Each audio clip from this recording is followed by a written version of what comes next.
হ্যাঁ আমি এখানে সব কিছু কিনে আমার কাছে 10 লাখ টাকা আছে 12 লাখ টাকা আছে পুরো বাংলাদেশ কিনে নেবো তা পুরো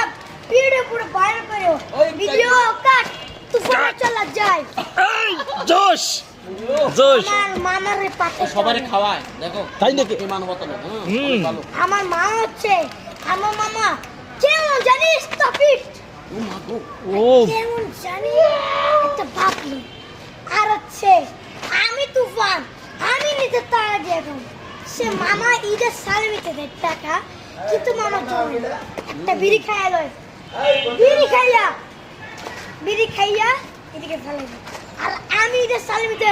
নিজের বন্ধু মাতকে খাওয়াইতেছি বুঝছেন ভিডিও কাট আমার নাম হচ্ছে তুফান তুফান অনেক সাহসী তুফান একা দিতে পারে আমার বিয়ে হয়েছে দাদা মারা দেখা গো এই এলো ভাইরাল এটা খাই নাও এটা খাও সবাই মিলে খাও বন্ধু বান্ধব খাও দাও মারাতে বসে